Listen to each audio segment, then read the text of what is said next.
की हा धुसमुसळा आहे, हां हा धांदरट आहे, किंवा मस्तीखोर आहे, किंवा एखादं जर करायलाच जात नसेल तर तो भित्रा आहे, हां, किंवा अगदी थंडच आहे, मठ्ठच आहे. तर हा तो काय आहे? पण मी आज सांगते की सुज्ञ पालकांनी फार परीक्षेच्या दडपणाखाली राहू नये. आता बरेच पर्याय उपलब्ध झालेत, पण परीक्षेमुळे काय होतं? पण आपल्या पॅशनचं उपजीविकेमध्ये रूपांतर करणं हे प्रत्येकाला जमेलच असे नाही. तर अशा वेळी काय करावे? बाईंच्या नेहमी तक्रारी की मग तो स्लो आहे, किंवा मग आळशी आहे, मग तो लिहायलाच कंटाळा करतो, किंवा तो ह्याच्यामध्ये 2 ओळींमध्ये लिहित नाही, पानस, असं नेहमी काही ना काही तक्रारी असायच्या. या मुलांचे मूल्यमापन कसे केले जाते? त्यांच्या परीक्षा कशा घेतल्या जातात? मला मार्क मिळवायचे आहेत, मला आईला खुश करायचंय, शिक्षकांना खुश करायचंय, ह्याचं काही पडलेलं नाहीये. ते त्यांच्या झोनमध्ये आहेत आणि त्यांना ते करून बघायचंय सगळं. हे होम स्कूलिंग आणि अनस्कूलिंग म्हणजे काय? पण मग नंतर पुढे असं होतं, आम्ही नाही का शिकलो, हे काय फॅड, आजी आजोबा हे काहीतरी भलतंच आहे वगैरे, असं सगळं होतं. होम स्कूलिंग किंवा अनस्कूलिंग करणारे नोकरीच्या चौकटीत बसू शकतील का?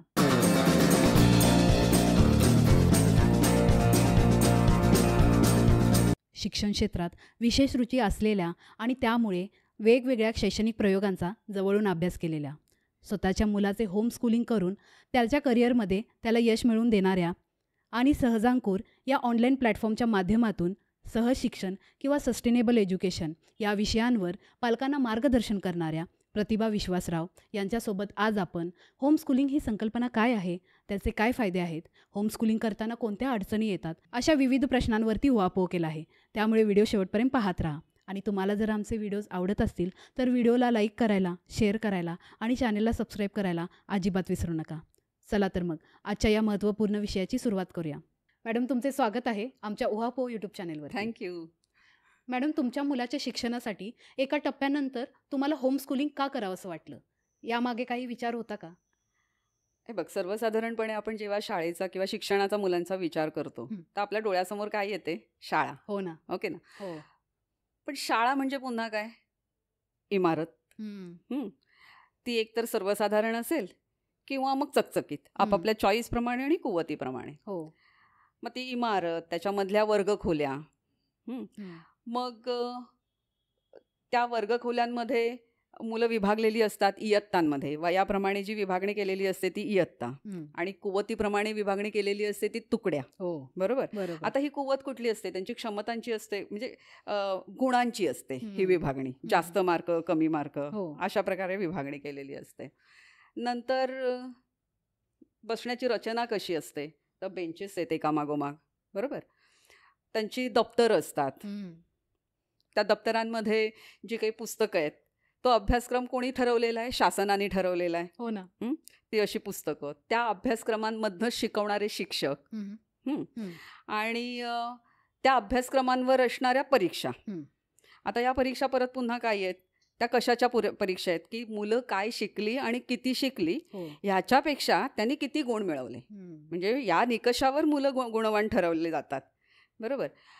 आणि पुन्हा या परीक्षा कशा असतात? पाठांतरावर आधारलेल्या. आणि घोका आणि ओका झालं की परीक्षा संपली. तेवढं झाल्याच्या नंतर तुम्ही बरं लिहू शकलात तर पास, नाहीतर नापास. तो शिक्का घेऊन तुम्ही पुढच्या वर्गामध्ये जाता. आता ही सगळी संरचना म्हणजे शिक्षण, अशा आपल्या धारणा आहेत. बरोबर ना. पण या सगळ्यामध्ये आपण बघितलं तर महत्त्व कशाला आहे ह्या प्रक्रियेमध्ये? एक पाठांतर आणि 3 R म्हणतो आपण त्याला, रीडिंग, रायटिंग आणि अरिथमॅटिक, आकडेमोड. ही आपल्या एकूण व्यवस्थेचा गाभा राहिला आहे. आता तो का आहे? तर मुळात आपली ही जी शिक्षण प्रणाली आहे तिचं उद्दिष्टच मुळी नोकरी मिळणं, आणि त्यातूनही ती नोकरी काय आहे? कारकून तयार करण्यासाठी मनुष्यबळ तयार करणं. बरोबर. आता ही जेव्हा हे उद्दिष्ट आहे किंवा नोकरी मिळवण्यासाठी शिक्षण, असाच आपलं सामाजिक मन आपल्याला सांगतं किंवा मानस असतो. तर ही जी प्रेरणा आहे ती बाह्य प्रेरणा आहे, ती अंतप्रेरणा नाही आहे. हो ना. आणि मुळात शिक्षण हे नैसर्गिक आहे आणि ते अंतप्रेरणेने होत असतं. शिक्षणासाठी ही एक नैसर्गिक प्रेरणा आहे. मुलांना जाणून घ्यायचं असतं, शिकायचं असतं.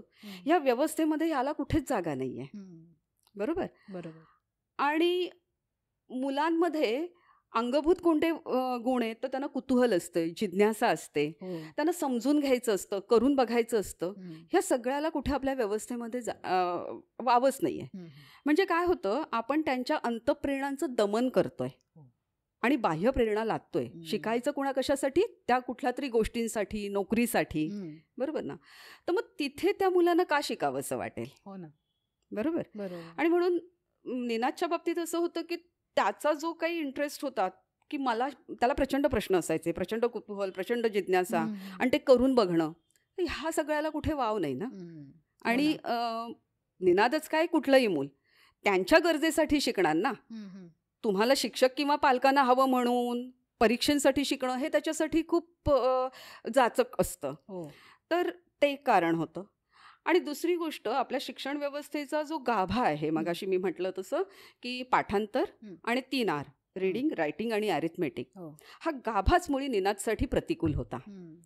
त्याचं कारण असं आहे की पुढे जाऊन जेव्हा औपचारिक शिक्षणामध्ये जेव्हा त्यांनी प्रवेश केला तेव्हा ह्या तिन्ही गोष्टींमध्ये त्याला थोड्या अडचणी वाटायला लागल्या. जोपर्यंत पूर्वप्राथमिक शिक्षण होतं तोपर्यंत तसा काही प्रश्न, कारण मी त्याला कुठल्याही पूर्वप्राथमिक टप्प्यावर कुठल्याही शाळेत टाकलं नव्हतं किंवा सहज होत होतं, जाता येता त्याला पडणारे प्रश्न करून बघावं ते करून बघू द्यायचं. बाकीच्या सगळ्या औपचारिक शिक्षणातल्या गोष्टी होत्या, नाही असं नाही, पण त्याला असं अवास्तव महत्त्व नव्हतं. त्यामुळे असं कधी जाणवलंच नाही त्यावेळेला की असं काही त्याचे प्रश्न सुरू होतील किंवा असतील म्हणून. प्रश्न केव्हा सुरू झाले, जेव्हा त्याला मी शाळेत पहिलीपासून जेव्हा तो शाळेत जायला लागला.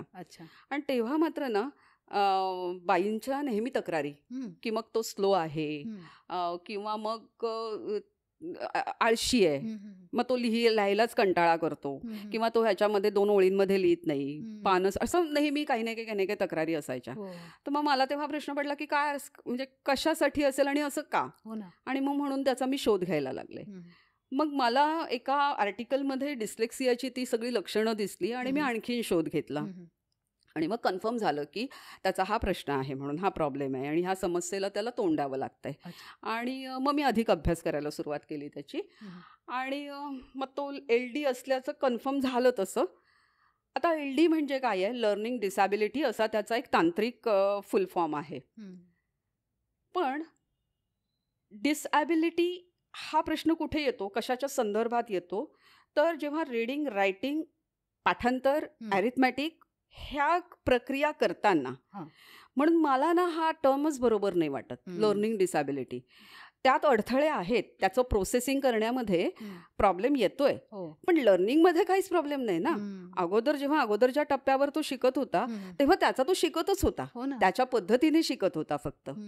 तर ही मुलं त्याच्या पद्धतीने शिकत असतात ना, त्यांचा IQचा प्रॉब्लेम आहे, पण ब्रेनमधलं काहीतरी एक वेगळ्या पद्धतीने झालेलं वायरिंग असतं आणि प्रोसेसिंगमध्ये प्रॉब्लेम होतो त्या मुलांच्या. आणि म्हणून ह्या सगळ्या ही कंडिशन आहे बरं का, हे असं नाही आहे की याच्यावर काही उपचार झाला वगैरे तर ते जातं, असं नाही आहे. ही लाईफ लॉंग कंडिशन आहे. हे ब्रेनमधलं वेगळ्या पद्धतीने झालेलं वायरिंग आहे आणि मग ते वेगळ्या पद्धतीने शिकतात, पण शिकतात म्हणजे त्यांच्या पद्धतीने शिकतात. आणि म्हणून मी LDला लर्निंग डिसॅबिलिटीपेक्षा लर्निंग डिफरंटली असं म्हणेन. तर आणि तो मला जास्त समर्पक वाटतो, कारण इथं अजिबातच म्हणजे तो त्या चौकटीत बसत नाही, शाळेच्या चौकटीत, आणि आपल्या व्यवस्थेमध्ये ह्याच गोष्टींना महत्व आहे ना.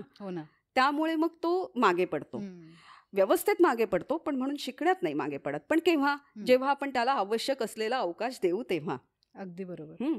त्याला आवश्यक असणारा अवकाश म्हणजे लागणारा वेळ, बराच वेळ लागतो त्या मुलांना लिहिणं, पण ते जर केलं, पद्धती जर बदलल्या, म्हणजे त्याला काहीतरी करायला दिलं, प्रोजेक्ट्स आहे किंवा त्याच्या पद्धतीने त्याला त्या म्हणजे आकलन आणि त्याची मांडणी करू दिली तर ती करतात ना. काय एकच माध्यम नाहीये किंवा लिखाण वगैरे, तर वेगवेगळं, आणि त्या पद्धतीने तो चाललेला होता. आणि ही 2 कारणं होती. मला होमस्कूलिंग म्हणजे एका टप्प्यावर मला थांबवावं लागलं, म्हणजे रेग्युलर औपचारिक शिक्षण थांबवायला लागलं आणि मग पुढे मला, पण ते मी अगदी लगेच नाही केलं, मी हळूहळू टप्प्याटप्प्याने केलं. कारण कसं असतं, पचवायला, आपल्या अवतीभोवतीच्या लोकांना पचवायला मला स्वतःला आवडलं असतं. किंबहुना माझा तो विचार होताच की मला त्याला त्या अशा शाळेमध्ये हेच करायचं नव्हतं, पण बाकीच्यांना पचवायला कठीण जातं आणि मग तिथपासून आपली झुंजण्यात पण ताकद बरीच जाते. तर मग ते टप्प्याटप्प्याने पुढे मी ते नेलं. बरोबर. आता पुढचा प्रश्न की ह्याच्या मागे माझा काही विचार होता का, तर सांगू का, विचार म्हणण्यापेक्षा आहे ना, मला स्वतःलाच ना ही सिस्टीम थोडी जाचकच वाटत होती. अच्छा. आणि मी नाही रमले याच सिस्टीममध्ये. मला कधी स्वतःला, म्हणजे मी डिसॅबिलिटी वगैरे काही नाही, पण मला कधीच लिखाण आवडलं नाही. हां, मला कधीच गृहपाठ करायला आवडला नाही, कधीच नाही. आणि या नेहमीच्या शिक्षा असायच्या मला. अरे बापरे. आणि एक असतं ना, बघ, तो एक ठराविक तुमचा अभ्यासक्रम आहे, तोच करायचा, ते रिपीट करायचं, ते कंटाळवाणं, आणि मग तुम्हाला चांगले मार्क्स पाहिजे तर त्याच्या भोवतीच गुंतून राहायचं. आणि जेव्हा तुमच्या शिकण्याच्या प्रेरणा असतात ना, की वेगळं वेगळं शिकायचं असतं, वेगळं वेगळं जाणून घ्यायचं असतं, मग तिथे त्या चक्रात अडकायला नको वाटतं. तर यातनं काहीतरी सुटका मलाही वाटायचं की हा एक अवकाश पाहिजे मुलांना. आणि परत कसं असतं, हे ठरवून दुसऱ्यांनी दिलंय ना, मला काय शिकायचंय ते त्याच्याशी काय संबंध आहे, मला काय शिकावंसं ते वाटतं ते मला शिकता आलं पाहिजे. बरोबर. आणि मला जे करून बघावंसं वाटतं ते मला करून बघता आलं पाहिजे. तर हा अवकाश त्याला मिळायला पाहिजे, असं मात्र मला वाटत होतं. आणि मग त्याच्यासाठी होमस्कूलिंग शिवाय मग पर्याय नाही ना, कारण की एकदा का तुम्ही त्या व्यवस्थेमध्ये गेलात तर मग व्यवस्थेच्या ज्या काही गरजा आहेत किंवा डिमांड्स आहेत ते आपल्याला पूर्ण करायला लागतात. तर मग हे एक कारण होतं. हे होमस्कूलिंग आणि अनस्कूलिंग म्हणजे काय? होमस्कूलिंगला मराठीमध्ये स्वशिक्षण असं म्हणतात. यातला स्व हा शब्द खूप महत्वाचा आहे. स्व म्हणजे शिकण्यातली स्वायत्तता. याच्यामध्ये मुलं ठरवतात की मला काय शिकायचंय, कधी शिकायचंय, किती शिकायचंय. तर हे भले मग तो शाळेचा अभ्यास जरी आपण म्हटला तरी पण स्वातंत्र्य त्यांचं आहे. कसं शिकायचं, कधी शिकायचं, किती वेळ शिकायचं, हे सगळं त्यांचं. परत त्यांची आवड, त्यांचा कल, त्यांची शिकण्याची शैली, प्रत्येक मुलाची वेगळी वेगळी शिकण्याची शैली असते. तर त्या शैलीप्रमाणे त्याला मिळणारा अवकाश हा त्याला हे अशा पद्धतीने शिकायची त्याला मुभा असते. ते स्वशिक्षण झालं. मग भले तो ते औपचारिक शिक्षण, आणि ह्याच्यामध्ये कसं असतं ना, अनौपचारिक आणि औपचारिक ह्या दोन्ही गोष्टी असतात. बरं. तुम्ही परीक्षा देणार असाल किंवा देणार नसाल त्यांनी काही फरक पडत नाही. देणार असाल तर मग तुम्हाला थोडं काही प्रमाणात का असेना तो अभ्यास करायला लागतो, पण नाही तर तुम्हाला बराचसा वेळ तुम्हाला तुमच्या आवडी करून बघायला, मी मगाशी जसं म्हटलं की शिकावंसं जे वाटतं ते शिकता आलं पाहिजे, जे करून बघावंसं वाटतं ते करून बघता आलं पाहिजे.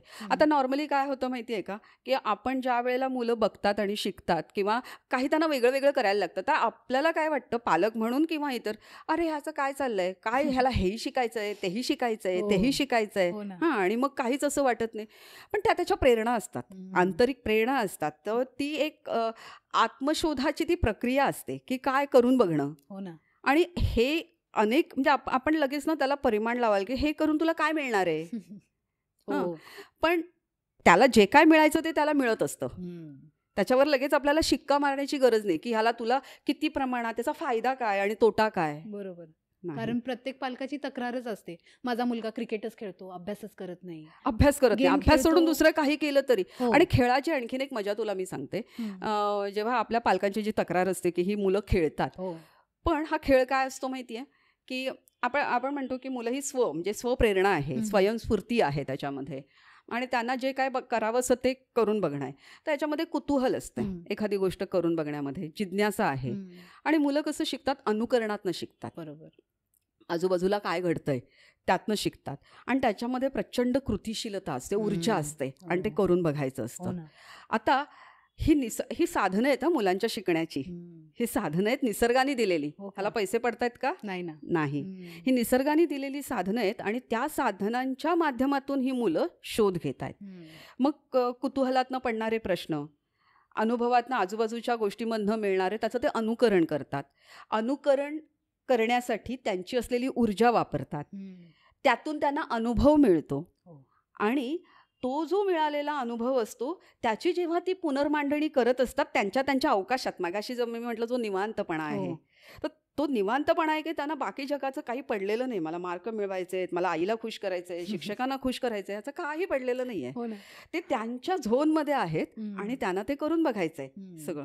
आणि ज्या वेळेला मुलं तू बघशील ना की खेळतायत मुलं, त्यावेळेला त्यांची समाधी क्षण बघायचे, त्यांचं बोलणं ऐकायचं. मग ते बोलणं कुठलं असतं, त्यांनी घेतलेले जे अनुभव असतात तेच ते रिक्रिएट करत असतात. ही अनुभवांची पुनर्मांडणी म्हणजे खेळ असतो. हे ते करून बघत असतात. आणि आईन्स्टाईन तर म्हणतो it is a form of research. खेळण्याला फॉर्म ऑफ रिसर्च मिळाले आणि ही त्याची नैसर्गिक हे खेळणं जे असतं हे त्याचं नैसर्गिक साधन आहे. आणि आपल्याला मात्र काय वाटतं, मग ते शाळेमध्ये शक्य होईल का? नाही ना, शाळेमध्ये शक्य होत नाही. तर हे स्वशिक्षणामध्ये मुलांमध्ये जे काही स्वाभाविक आहे त्याचाच उपयोग करून ते शिकतात. पण दुसऱ्या बाजूला आपल्याला वाटतं की मग इतर ज्या गरजा आहेत, व्यवस्थेच्या ज्या गरजा आहेत, जे त्यांनी शिकायला पाहिजे, विषय म्हणून शिकायला पाहिजे, तर मग त्यालाही वाव असतो, तेही शिकता येतं. हे झालं होमस्कूलिंग. आणि बरं, आणखीन एक मला सांगायचं आहे, होमस्कूलिंगमध्ये काय असतं की सगळ्याच मुलांची गती काही बरोबर सारखी नसते ना. सगळेच काही सारख्या स्पीडने नाही शिकत. काही जणांची गती जास्त असते, काही जणांची गती कमी असते. तर जास्त गती असेल तर त्यांना त्याचं सगळं शिकून झाल्यावर अवांतर अभ्यास करता येतो. आणि कमी जर गती असेल शिकण्याची तर पुरेसा वेळ मिळतो शिकायला. काही जणांचा प्रश्न असा असू शकतो की शारीरिक मर्यादा, न जाऊ शकत नाहीत किंवा इतर काही शारीरिक मर्यादा, त्यांच्यासाठी सुद्धा होमस्कूलिंग उपयोगाचं ठरतं. नंतर ह्याच्यामध्ये ज्या वेळेला मी म्हटलं की जे पुढे जाणारे म्हणजे एका ॲव्हरेज मुलांच्या पुढचे किंवा ॲव्हरेजमध्ये सिस्टीममध्ये असतात ते ॲव्हरेज असतात, पण त्याच्या पुढे किंवा मागे जे पडणारे असतात तर त्यांच्यासाठी एक IEP किंवा इंडिव्हिज्युअल एज्युकेशन प्लॅन अशी एक व्यवस्था आपण करू शकतो की त्या वैयक्तिक शैक्षणिक योजना आपण आखू शकतो की त्याच्या गरजांप्रमाणे. हे आपल्याला होमस्कूलिंगमध्ये करता येतं. आणि औपचारिक शिक्षणाचे सगळे विषय असतात. परीक्षा म्हटली तर असते, द्यायची असेल तर त्याच्यावर आपण नंतर पुढे बोलू. पण डिस्कूलिंग हे जे आहे ते तर आणखीन छान आहे, आणखीन जबाबदारीचंही तितकंच आहे. त्याच्यामध्ये काय आहे की तुमचं सिलेबस नाही, IEP नाही, परीक्षा नाही, काहीच नाही. छानपैकी तुम्हाला मुक्तपणे खेळा, मुक्तपणे खेळा, तुमचा शोध जो काय आहे तो चालू ठेवा. हे डिस्कूलिंग आहे. पुन्हा मग अशी मी जसं LD हा शब्द सांगितला की लर्निंग डिसॅबिलिटीपेक्षा मला लर्निंग डिफरंटली जसं वाटतं, तसं इथे पुन्हा मला डिस्कूलिंग हा शब्द, कारण स्कूलिंगचा अर्थ मी जर मगाशी जो सांगितला हा जर आपण धरला तर इथे डिस्कूलिंग करून चालणार नाही लावून. कारण स्कूलसाठी ती त्यांना जागा मिळणं, त्यांचा अवकाश मिळणं गरजेचं आहे. पण आता आपण काय केलंय, स्कूल हा शब्द औपचारिक शिक्षणाशी जोडलेलाच आहे, त्यामुळे मग ते डिस्कूलिंग झालं. आणि याच्यामध्ये काय होतं की मुलं मगाशी म्हटलं तसं त्यांना जे वाटतं ते करून बघतात, वाटतं ते शिकतात. हळूहळू जे नाही त्यांना जेव्हा संधी मिळते करण्याची, मग हळूहळू त्यांना कळतं की मी ह्याच्यात रमत नाही, ह्याच्यात रमतो. मग काही गोष्टी सुटत जातात, काही गोष्टींमध्ये तो खोल शिरायला लागतो. ओके, असं करता करता त्याला जोपर्यंत म्हणजे ह्याच्यामध्ये ते 10वी आणि 12वीची परीक्षा न दिलेली सुद्धा उदाहरणं आहेत, आपण नंतर बघू ती. हो अगदी. आणि त्या परीक्षेचं कुठलंही दडपण न घेता, पण हा जास्त धाडसाचा निर्णय आहे म्हणेन मी. तर हे सगळं करताना ही मुलं त्यांचा शोध घेतात. आणि ज्या वेळेला ते महाविद्यालयाच्या पर्यंत जातात त्यावेळेला मात्र त्यांच्यामध्ये कोणतीही संदिग्धता नसते, गोंधळ नसतो. त्यांना पक्क कळलेलं असतं की मला काय करायचंय, मी कोणत्या क्षेत्रात रमतो. आणि ही मुलं म्हणजे आपण शिकतोय कशासाठी, आपण बघितलं की व्यवस्थाचं उद्दिष्ट काय आहे, आईबाबांना काय काळजी असते, पोरं शिकली नाही तर ह्याचं पोट कसं भरेल, नोकरी कुठे मिळेल. पण उलट पक्षी ही जी मुलं असतात ना त्यांना शोध लवकर, आणि ते त्यांचं शिक्षण होईपर्यंत कमवायला थांबलेलीही नसतात, त्यांचं सुरू केलेलं असतं त्यांनी काहीतरी. आणि ही मुलं परत ना अर्थव्यवस्थेला हातभार लावतात, नोकरीवर अवलंबून नसतात, ती मुलं नोकऱ्यात निर्माण करतात. अशी अनेक उदाहरणं आता आपल्याला बघायला मिळतील. आणि म्हणून जो आपण बाऊ करतो ना ह्या सगळ्या गोष्टींचा, आपल्याला खरं तर म्हणून म्हणते की शिक्षण ही संकल्पना ना आपल्याला नेमकं शिक्षण काय हे समजून घेण्याची गरज आहे. आपल्याला फक्त माहीत नाही एवढाच प्रश्न आहे. आपण चुकीच्या कल्पनांनी ना खूप भयग्रस्त आहोत आणि म्हणून मग हे प्रश्न निर्माण होतात. त्यामुळे पालकांचं आहे की हे समजून घेणं, ह्या सगळ्या संकल्पना समजून घेणं आणि मुलांना समजून घेणं हे त्याच्यामध्ये महत्त्वाचं असतं. खरं. स्वशिक्षण किंवा होम स्कूलिंग व शाळेतील शिक्षण यातला फरक काय? स्वशिक्षण मगाशी म्हटलं तसं लर्निंग ही नैसर्गिक प्रक्रिया आहे आणि शाळा ही कृत्रिम संरचना आहे. आणि आपण जी आता शाळा म्हणतो त्याचा इतिहास फार फार तर 200 वर्षापूर्वीपासूनचा आहे. आत्ताची जी एज्युकेशन सिस्टीम आपली आहे ती. पण लर्निंग किंवा सेल्फ डिरेक्टेड एज्युकेशन हे प्रत्येक जन्मापासून आहे आणि हे नैसर्गिक आहे, इनेट आहे. एक दुसरी गोष्ट म्हणजे सेल्फ डिरेक्टेड एज्युकेशन किंवा स्वशिक्षण हे नैसर्गिक साधनं, मग अशी म्हटलं कुतूहल, जिज्ञासा, हे सगळं आहे. मूल स्वतः जबाबदारी घेतो शिकण्याची. आणि इथे काय आहे की शिक्षक आणि पालक त्याच्यावरती ओझं, त्यांच्या अपेक्षांचं ओझं त्याच्यामध्ये असतं. नंतर ह्याच्यामध्ये शोध असतो सेल्फ डिरेक्टेड एज्युकेशन स्वशिक्षणामध्ये. आणि याच्यामध्ये फक्त काय आहे, परीक्षेची तयारी आहे. स्वशिक्षणामध्ये मूल स्वतःच्या अधिक जवळ जातं. आपण म्हणतो ना आहा की त्याला सापडतं काहीतरी, तर ते त्याच्या अधिक जवळ जातं. आणि शाळेतलं शिक्षण मात्र स्वतःपासून तोडतं, कारण त्याचं त्यात काय असतं, रमत नाही, त्याच्यापासूनही तोडतं आणि इतरांपासून, कारण तो आतून समाधानी नसतं. बरोबर. आणि सेल्फ डिरेक्टेड एज्युकेशन स्वावलंबी करतं. बरोबर, कारण त्याला शिकायचं असतं, त्याचे प्रश्न. मी जसं म्हटलं की निनादचे लर्निंग डिसॅबिलिटी आपण असं म्हणतो, पण त्याला ती वाटतच नाही ना. तो त्याचे मार्ग शोधतो, त्याचं काही अडत नाहीये, त्याला लिहिता वाचता येतंय, नाही करता काही अडत नाही, त्याचा मार्ग तो शोधतोय. हे झालं म्हणजे स्वशिक्षण. पण शाळेचं शिक्षण जे आहे तिथे मात्र अपेक्षांचा ताण आहे, ओझं आहे. आणि इथे आईबाबांना खुश करायचं असतं, शिक्षकांना खुश करायचं असतं, आणि त्यामुळे तो कायम परावलंबी होतो. इथे तो स्वावलंबी असतो, त्याला कोणाला ही is not answerable to anyone. पण इथे मात्र ह्या सगळ्यांना त्यांना खुश करायचं असतं. बरोबर, हा फरक आहे. हो ना. खरं तर शालेय जीवनात एकत्र डबा खाणं, रुसवे फुगवे, मग पुन्हा एकत्र होणं, अशा गमती जमती होत असतात. तर मग पर्यायी शिक्षणामुळे मुलं ह्या अनुभवाला मुकतात असं नाही का वाटत? अगदी खरंय.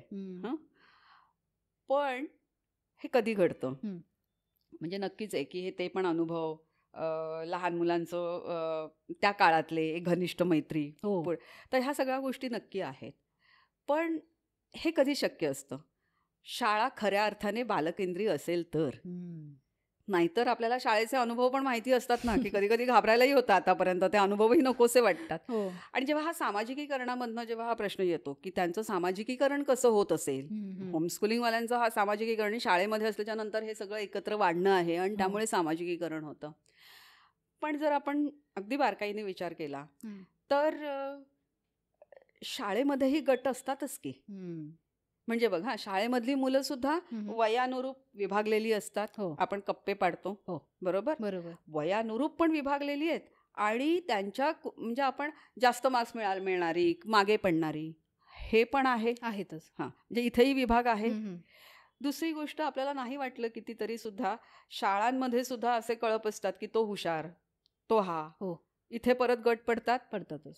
परत आर्थिक हेही मुद्दे असतात की एखाद्याची आर्थिक परिस्थिती चांगली, एखाद्याची कमी असेल. आता हे असे सरसकट नाही, पण तरी छुपे गट असतातच ना. मग इथे आहेच की वर्गवारी. मग इथे कुठे आपण म्हणतो की हेल्दी सामाजिकीकरण आहे, आरोग्यदायी सामाजिकीकरण आहे? नाही आहे ना. हे शाळेमध्ये पण गट आहेतच. बरोबर. आता आपण जेव्हा मराठी शाळांचं उदाहरण घेतलं तर मराठी शाळांमध्ये सुद्धा कमी उत्पन्न गटाच्या मुलं जात आहेत तिथे, आणि मग आपण तिथे पाठवत नाही. त्याचं कारण असं असतं की मग त्यांच्या त्या वर्गीय संस्कारांचा आपल्यावर परिणाम होईल. पण आपण असं नाही म्हणत की आपण एका प्रिव्हिलेज वर्गातले आहोत आणि आपल्या 4 पिढ्या अगोदरच्या शिकलेल्या आहेत, तर आपला चांगला परिणाम त्यांच्यावर येईल असा उलटा विचार आपण चुकून सुद्धा करत नाही. मग हे कुठे आरोग्यदायी सामाजिकीकरणाचं उदाहरण आहे. दुसरी गोष्ट असं आहे की मध्ये एक आठवतोय का, एक व्हिडिओ व्हायरल झाला होता बघ, UP मधलं उदाहरण आहे ते, की एका शाळेमध्ये शिक्षिकेने एका मुलाला समोर बोलावलं होतं आणि केवळ तो मुस्लिम समाजाचा आहे म्हणून त्याला वर्गातल्या एकेका मुलांनी थोबाडीत मारली होती आणि गेलं होतं. हा व्हायरल झाला होता व्हिडिओ. तर आता तुम्हाला एक सांग की हे कुठलं आरोग्यदायी सामाजिकीकरण आहे?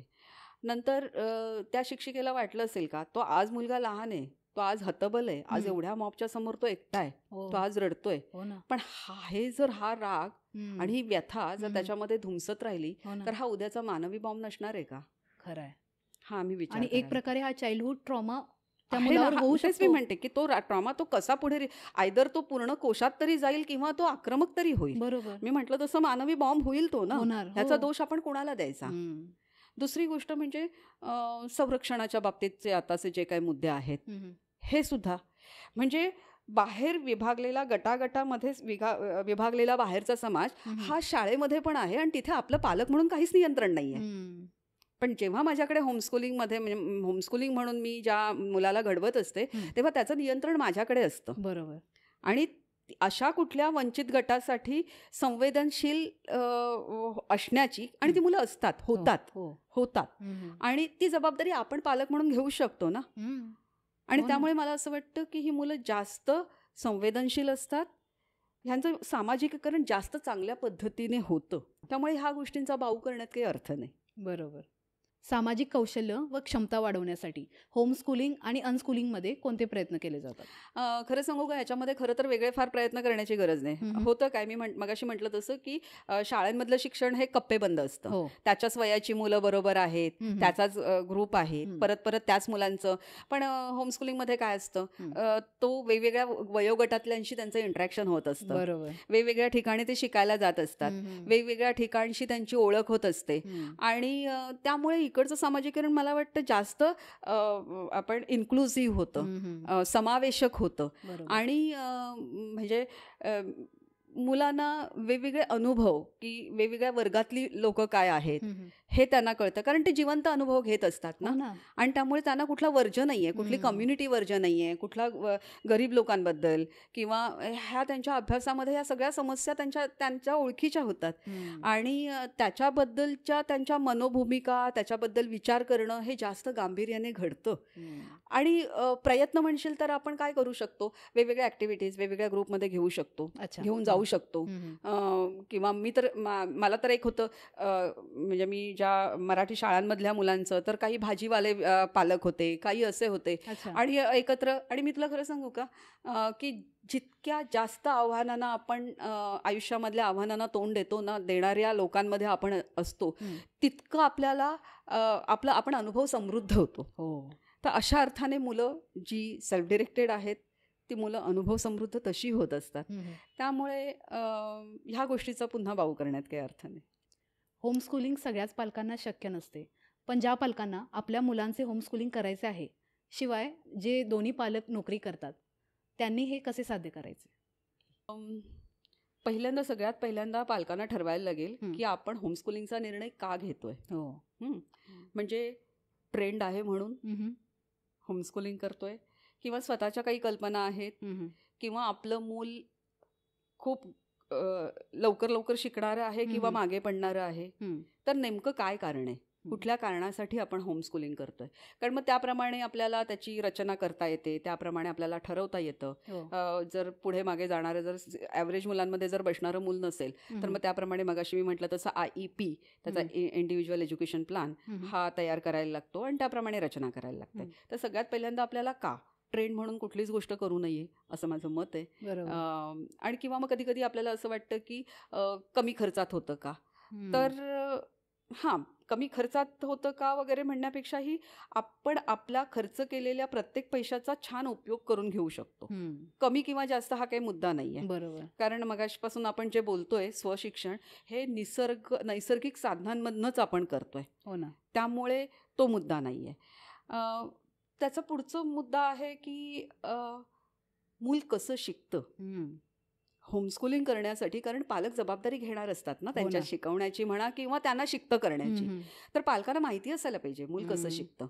मुलाच्या शरीराच्या वाढीची, त्यावेळेला असणाऱ्या त्यांच्या गरजांची, मनाची आणि शिक्षण प्रक्रियेची ही माहिती असायला हवी. नसली तर ती करून घ्यायला पाहिजे. आणि ते घरामध्ये होणारं शिक्षण असल्यामुळे ती संकल्पना केवळ आई बाबांनीच नाही तर घरामध्ये असलेल्या इतर घटकांनी सुद्धा. कारण मग नंतर पुढे असं होतं, आम्ही नाही का शिकलो, हे काय फॅड, आजी आजोबा हे काहीतरी भलतंच आहे वगैरे असं सगळं होतं. आणि त्यामुळे ती संकल्पना म्हणजे असं व्हायला नको की ती टोचणी आहे काहीतरी आणखीन उलटाच परिणाम होतोय. त्यामुळे हे सगळ्यांना माहिती असायला पाहिजे. तर मूल कसं शिकतं ह्याच्यामध्ये 2 गोष्टी आहेत. एक नेचर आणि नर्चर आपण ऐकलेलं आहे. नेचरमध्ये आपण मगाचपासून तेच म्हणतोय की ही नैसर्गिक प्रेरणा आहे आणि मूल त्याचं ते शिकत असतं. बरोबर. लर्निंग त्याचं घडत असतं आणि तीच नैसर्गिक साधनं आहेत, त्याचं तो करून बघतो, ही नैसर्गिक प्रेरणा आहे. ते नेचर झालं. नेचरमध्ये आणखीन एक गोष्ट मला ॲड करायची, ती म्हणजे सृष्टिक्रम. आपण जर बघितलं ना मुलं कशी वाढतात, तर पहिल्या 3 वर्षाची वाढ जर आपण लक्षात घेतली तर आपण शिकवतो टाइम टेबल लावून मुलांना. नाही, केवढी प्रोग्रेस मुलांची होत असते. काहीच येत नाही ते भरपूर बोलायला लागतात पहिल्या 3 वर्षात. झोपलेले असतात ते चालायला लागतात. ह्या प्रत्येक टप्प्यावर जर आपण बघितलं तर मुलं त्यांची ती धडपडत असतात. आता उभा राहिला आणि धपकन पडलाय म्हणून मूल म्हणतं का की नाही बाबा मी आता पडलो तर मी परत उभाच राहणार नाही. नाही होतं ना हे सगळे प्रयत्न ते मूल करत असतं. त्याचं ते उभं राहतं. त्याचं आपण कोणीच बाहेरनं त्याला हे करत नसतं. बरोबर. तीच गोष्ट बोलण्याची, आजूबाजूच्या ऐकून तो बोलतो. जशी भाषा असेल तसं. गुजराती घरातलं मूल गुजराती बोलतं, मराठी घरातलं मूल मराठी बोलतं. त्याला कोणी व्याकरण घेऊन बसलेलं नाहीये, पण त्याचा तो शिकत असतो. बरोबर. तर हा जो सृष्टिक्रम आहे ते कसं शिकतं हे जर पालकांना कळलं की मी सांगून नाही तो शिकत आहे, पण ते जर त्याच्या शिकण्यासाठी जर मी संधी निर्माण केल्या तर तो शिकणार आहे. हे जर मला कळलं तर तशी संधी मी निर्माण करेन आजूबाजूला. बरोबर. आणि सृष्टिक्रम की तो पडतो, शिकतो. पहिल्यांदा तो फक्त भाषा शिकतो तेव्हा फक्त ऐकतो, मग थोडा प्रयत्न करतो. तर हे पालकांना कळणं खूप गरजेचं आहे. आणि त्याच्यानंतर नर्चर म्हणजे संगोपन. पुन्हा मगाशी मी म्हटलं तसं की स्कोल हा शब्द आपण बघितला, ग्रीक शब्द आणि त्याचा अर्थ. तसा एज्युकेशन ह्या शब्दाचा अर्थ सुद्धा शेवटचा एन नाही, पण तो मूळ शब्द CIO पर्यंत, CATIO पर्यंतचा जो हा शब्द आहे त्याचा अर्थ आहे ब्रिंगिंग अप किंवा संगोपन, नर्चरिंग. म्हणजे आपण कुठून कुठे येऊन पोचतो. आपल्याला जे एज्युकेशन वाटतं म्हणजे मुलांना हाताळायचं. आपल्याला ही कला माहीत असणं गरजेचं आहे की मग ते कुठेही असो, शाळेत किंवा घरामध्ये. तर हे म्हणजे एज्युकेशन. आणि त्यामुळे नेचर आणि नर्चर ह्या 2 गोष्टी खूप महत्त्वाच्या असतात. त्या पालकांना माहीत असायला पाहिजेत. आणि आत्ता जे मेंदू संशोधन आहे सुरुवातीचं, त्याच्यामध्ये तर मेंदू शिक्षणाचा भाग आणि 0 पासून 3 पर्यंत मुलांच्या मेंदूची वाढ 80% होते. आणि जीन पियाजे म्हणून आहे, त्याने शरीर विज्ञानाप्रमाणे मुलांची वाढ मुलं कशी शिकतात, शरीराच्या वाढीच्या टप्प्याप्रमाणे पण मुलं शिकत असतात. सुरुवातीच्या फेजमध्ये तशा प्रकाराने होत असते. पुढचं त्यांचं शिक्षण म्हणजे पहिलं सहज शिक्षण असतं, नंतर बालशिक्षण आपण म्हणतो. तर मुलं कोणत्या कोणत्या टप्प्यात कसं शिकतात आणि त्या वेळेला पालकांच्या भूमिका काय असायला पाहिजे ते म्हणजे नर्चरिंग. अच्छा, बरोबर. त्याच्यानंतर पालकांना एक कळायला पाहिजे की संयम अत्यंत महत्त्वाचा आहे. बरोबर. मुलं स्वतः शिकत असतात. ते ट्रायल अँड एरर किंवा प्रयत्न प्रमाद पद्धतीने शिकत असतात. ती मुलं चुकणार आहेत, ती मुलं गोंधळ घालणार आहेत, सांडलवण करणार आहेत, हे सगळं ती मुलं करणार आहेत. पण तो त्यांचा चुकण्याचा हक्क आहे आणि ती त्यांच्या शिकण्याच्या प्रक्रियेतली एक महत्त्वाची घटना सुद्धा आहे. त्यामुळे त्यांना कोणतीही दूषणं न देता, त्यांना कोणतेही लेबल नाही तर म्हणतो ना आपण की हा धुसमुसळा आहे, हा धांदरट आहे किंवा मस्तीखोर आहे, किंवा एखादं जर करायलाच जात नसेल तर तो भित्रा आहे, किंवा अगदी थंडच आहे, मठ्ठच आहे. तर हा तो काय आहे? मुलांना, प्रत्येक मुलाकडे त्या वयाला दिलेली एनर्जी आहे, पण मग जर तो मठ्ठ असेल तर कुठली गोष्ट त्याला अडवत असेल.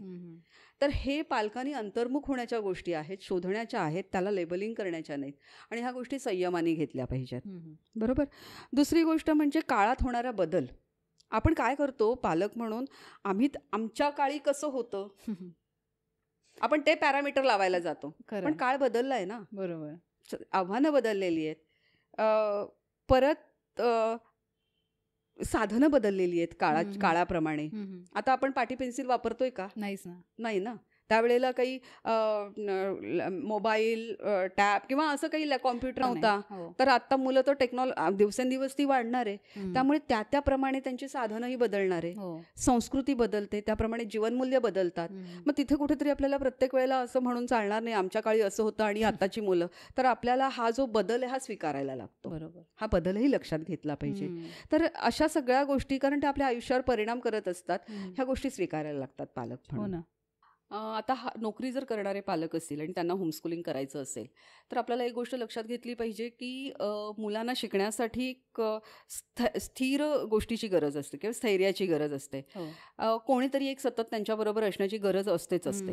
मग अशा वेळेला काय करता येईल तर त्यांनी जर स्टेबल कम्युनिटी आपण ज्याला म्हणतो किंवा असा ग्रुप जर तयार केला, समान विचारांच्या म्हणजे होमस्कूलिंग करणाऱ्या लोकांचा आम्हाला करायचंय, वयोगट वेगळा असला तरी काही हरकत नाहीये, पण करायचं आहे, तर असा एखादा गट करून तुम्ही करू शकता. म्हणजे आम्ही काय करतो आमच्याकडे, तरी पण मी होते, आम्ही मुलांचा ग्रुप केलेला होता, पण मी स्टेबल होते.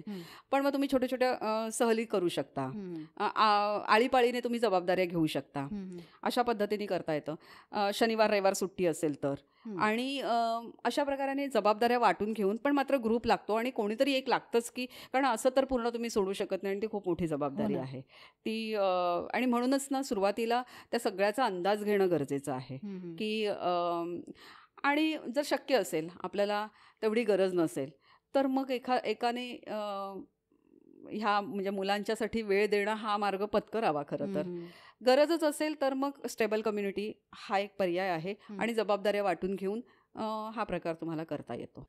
या मुलांचे मूल्यमापन कसे केले जाते, त्यांच्या परीक्षा कशा घेतल्या जातात? मूल्यमापन, परीक्षा ही गोष्ट अशी आहे की खरं तर व्यवस्था आहे. म्हणजे एक NIOS म्हणून आहे, नॅशनल ओपन स्कूल आहे, national institute of open school म्हणून आहे, आणि त्याच्यामध्ये खूप सुंदर सोय आहे त्याच्यामध्ये की मी जेव्हा म्हटलं की ज्या मुलांना ॲव्हरेज किंवा पुढे असतात किंवा मागे असतात तर त्यांना हवा तेवढा वेळ घेता येतो. 6 वर्षात त्यांचे प्रश्न एक विषय घेऊन पण बसता येतं. अच्छा. हो.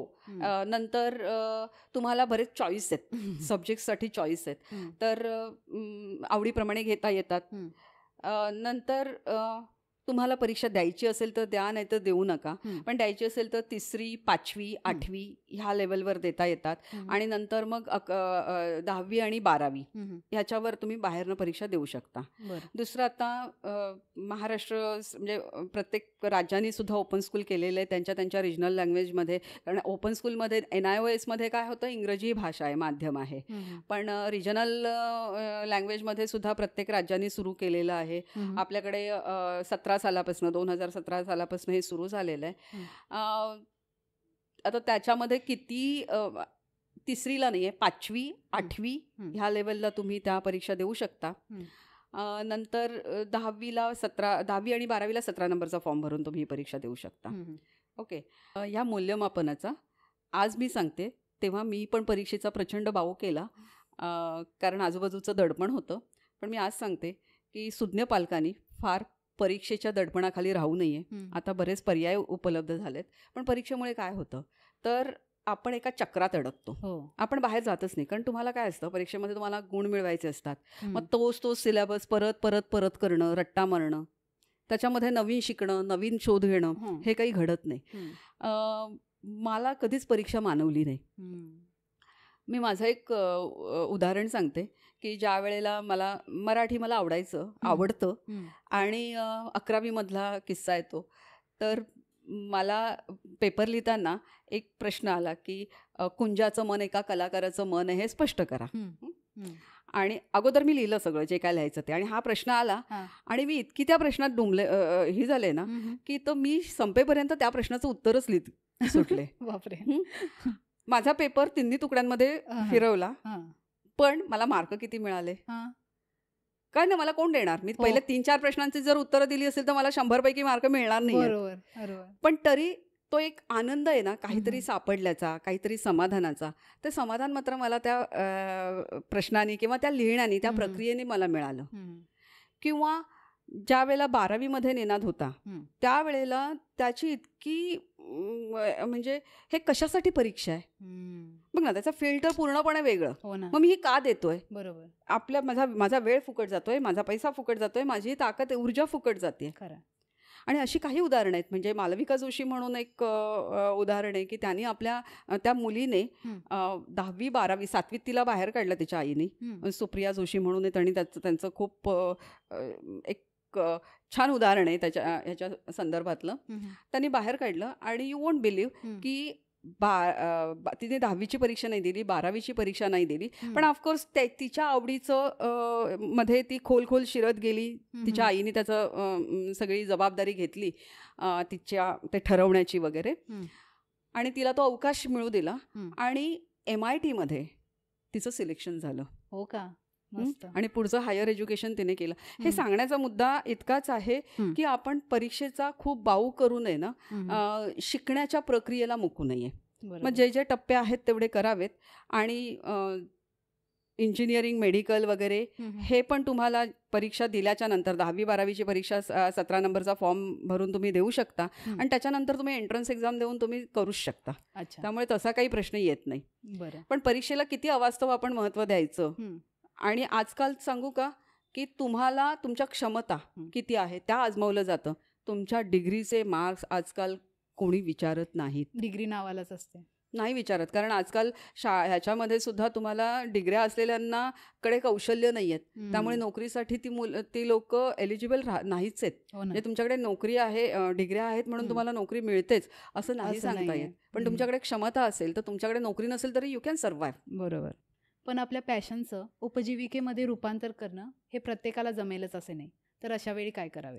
मुळात ना ही प्रक्रियाच आहे की नाही, हे पॅशन किंवा मी आता होमस्कूलिंग मी म्हणते ते प्रत्येक वेळेला पॅशनच्या संदर्भात नाही आहे. आपण जर बघितलं ना तर प्रत्येक गोष्टी ती पूर्ण प्रक्रिया स्वावलंबी होण्याची आहे. ते डिपेंड नाहीच आहेत.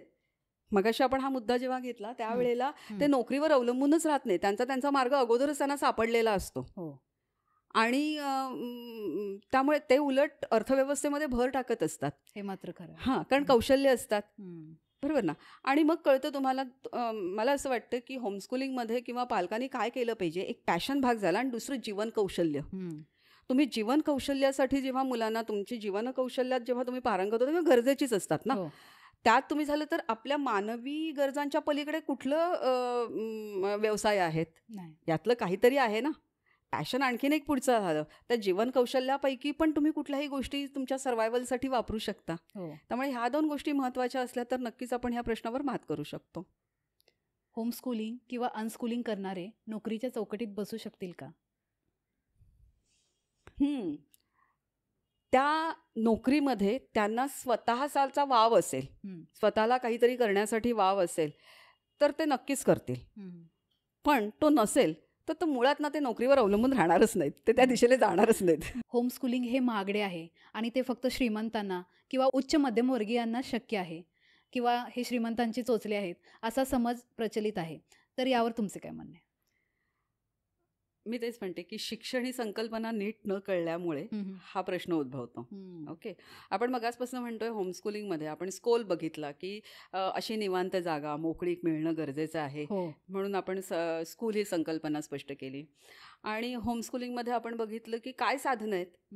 कुतूहल आहे, जिज्ञासा आहे, बरोबर, अनुभव घेण्यासाठीची जागा आहे, अनुकरण आहे, आजूबाजूच्या गोष्टींचं अनुकरण आहे.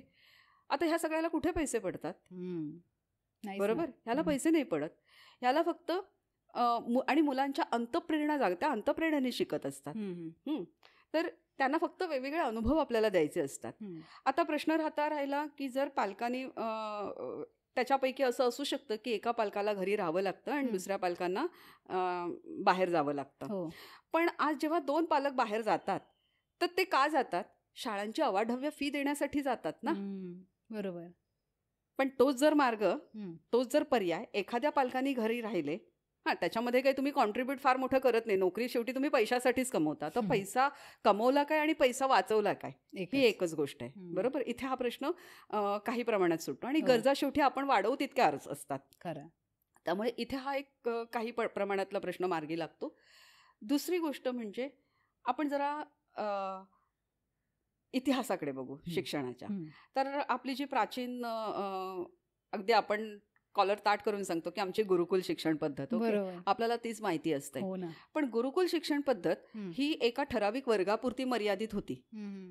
जरी ती म्हणजे जगद्विख्यात असली तरी ती सगळ्यांसाठी नव्हती, हे आपल्याला लक्षात घ्यायला पाहिजे. आणि मग तेव्हा बाकीचे कसे शिकत होते? शिवाजी महाराजांच्या काळामध्ये जर आपण बघितलं तर त्या काळामध्ये, त्याच्यानंतरच्या काळामध्येही औपचारिक, म्हणजे मी म्हटलं तसं 200 वर्षाचा हा इतिहास असेल या औपचारिक शिक्षण पद्धतीचा. मग त्याच्या अगोदरच्या काळामध्ये मुलं कसं शिकत होती? तर ती घरीच शिकत होती. आणि मगाशी मी जसं म्हटलं की जीवन कौशल्य काय पद्धत होती? 12 बलुतेदार होते, अलुतेदार बलुतेदार ही पद्धत होती. आणि गाव रगाडा सगळा अर्थव्यवस्था त्यांच्याभोवती गुंफलेली होती. आणि त्या प्रत्येकाचं योगदान होतं त्याच्यामध्ये. आणि त्या कौशल्यांवर, म्हणजे त्यांच्याकडे जगण्यासाठी लागणारी कौशल्य होती आणि त्या कौशल्यांवर त्यांचा उदरनिर्वाह चालत होता. मग मला सांग, जर आपल्याला एकदा कळलं की मूल कसं शिकतं, त्याच्यासाठी लागणाऱ्या गोष्टींसाठी जर आपण ऑफकोर्स समजून घेणं खूप महत्त्वाचं आहे. आपल्याला त्याच्यासाठी शिकावं लागेल, समजून घ्यावं लागेल. आणि मग त्यांना फक्त ती अवकाश द्यायचा आहे, मोकळीक द्यायची आहे. आणि कौशल्य, त्याच्यामध्ये 2 प्रकारची कौशल्य येतात. एक म्हणजे जीवन कौशल्य आणि दुसरी गोष्ट म्हणजे त्याला ज्यात आवड आहे, जो शोध तो घेतोय, ती कौशल्य. ह्या 2 गोष्टी झाल्या तर ह्या गोष्टीला काही फार मोठा खर्च येतो का? नाही ना. हे काही महागडं आहे का? नाहीच. हे महागडं नाहीये. आपल्याला फक्त एक आहे, शिक्षण म्हणजे काय हे समजून घेण्याची गरज आहे आणि तो अवकाश देण्याची गरज आहे. याच्यामधलं एक उदाहरण मी तुला सांगते की अत्यंत प्रख्यात चित्रकार, मला त्याचं नाव खरंच आता आठवत नाही, पण एक प्रख्यात चित्रकार, आणि त्याला विचारलं की तुझ्या पालकांनी किती, म्हणजे याच्यावर खर्च केला असेल, किती वेळ केला असेल, किती कॉन्ट्रीब्युशन असेल ह्या सगळ्यामध्ये, तर त्याच्याबद्दल आम्हाला सांग. तर त्यांनी सांगितलं की माझी परिस्थिती अत्यंत आमचं म्हणजे काय, पोटा पाण्यापुरतीच परिस्थिती होती आणि आम्ही झोपडीत राहत होतो. पण एक होतं, माझी आई जेव्हा घराच्या बाहेर जायची तेव्हा ती जमीन सारवून जायची आणि मी घरात असायचो आणि मी चित्र काढायचो. ती पूर्ण जमीन आहे, तो माझ्यासाठी कागद होता किंवा त्याच्यावर कॅनव्हास होता आणि त्याच्यावर मी चित्र काढत होतो. आणि दुसऱ्या दिवशी पुन्हा तेच, ती न कंटाळता, न रागवता, न थकता पुन्हा ती जमीन सारवायची. बापरे. आणि माझ्यासाठी तो कागद पूर्ण किंवा तो कॅनव्हास तयार करून द्यायची. अशा पद्धतीने माझ्या कुठे लागला पैसा? नाहीच ना. काय लागलं इथे? संयम, मुलाला दिलेला अवकाश, मूल समजून घेणं, त्याच्या प्रेरणा समजून घेणं, एवढंच हवं असतं. हो ना. त्यामुळे हा आपला गैरसमज आहे. बरोबर. सुशिक्षित आणि मध्यमवर्गीयांना आपल्या मुलांना अशा प्रकारच्या शिक्षणाची संधी देता येते, पण ज्या गावात, खेडेपाड्यात अजून शिक्षण पोहोचलेच नाहीत, त्यांचे काय? हा प्रश्न मला आवडतोय अशासाठी की आपण आपल्या पलीकडे विचार करतोय. असा जर विचार प्रत्येकाने केला तर मला वाटतं ह्या प्रश्नाचं गांभीर्य थोडं कमी होईल. म्हणजे काय, तर आपण आज पालकत्वावर बोलतोय आणि पालकत्व हे होमस्कूलिंगच्या संदर्भात किंवा शिक्षणाच्या संदर्भामध्ये आहे. मला असं वाटतं की पालकत्वाच्या जाणीवांच्या कक्षा विस्तारल्या पाहिजेत आणि पालकत्वापासून सामाजिक पालकत्वापर्यंत त्या रुंदावल्या पाहिजेत. म्हणजे माझ्या मुलाचं शिक्षण एवढंच प्रश्न न राहता, ज्याला शिक्षण मिळत नाही त्याच्यासाठी मी काय करेन, आहेरे आणि नाहिरेमधली दरी कमी करण्यासाठी मी काय करेन. अगदी माझा सरकारने जी व्यवस्था शिक्षणाची निर्माण केलेली आहे ती चालू राहण्यासाठी, ती अधिक सशक्त होण्यासाठी मी काही करू शकेन का? मी पुन्हा पुढाकार घेईन का? आमच्या एका पिढीने ही व्यवस्था बंद पाडलेली आहे. आम्ही खाजगीकरणाकडे वळलोय आणि ही व्यवस्था आम्ही बंद पाडली आहे. तर ही दरी आम्ही कमी करू शकू का? त्याच्यासाठी मी काय करू शकेन? हा जर विचार प्रत्येकाने केला तर आपल्याला ह्या प्रश्नाचं उत्तर मिळू शकतं. आणि ह्या प्रश्नाचं उत्तर सिद्धांतामध्ये नाही आहे, कृतीमध्ये आहे.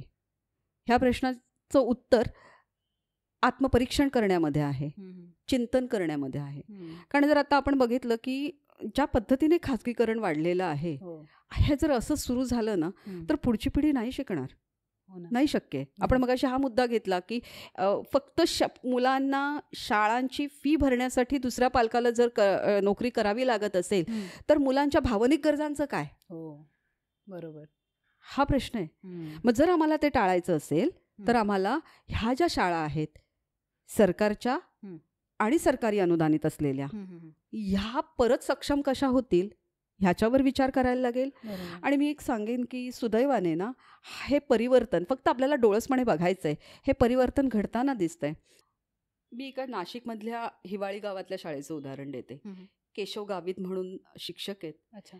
या माणसाने कोविड काळात ही शाळा चालवली. म्हणजे कोविड काळामध्ये सगळं बंद होतं. त्यावेळेला एका टेकडीवर ही मुलं तिकडे जात होती आणि ह्या गावाला एकत्र करून गावाला ह्या प्रक्रियेमध्ये सामावून घेऊन या माणसाने ती शाळा चालवली. 12 तासांची शाळा.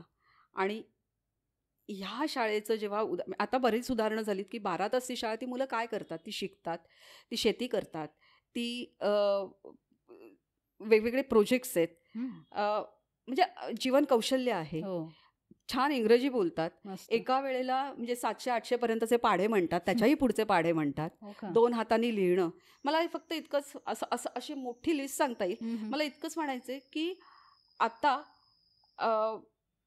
एक ध्येय घेऊन काम करणारे शिक्षक काम करतायत ह्या आदिवासी पाड्यांमधनं, वेगवेगळ्या ठिकाणातनं. ह्या सगळ्यांकडे आपल्याला डोळसपणे पाहायला लागेल, त्यांना आपल्याला हात द्यावा लागेल.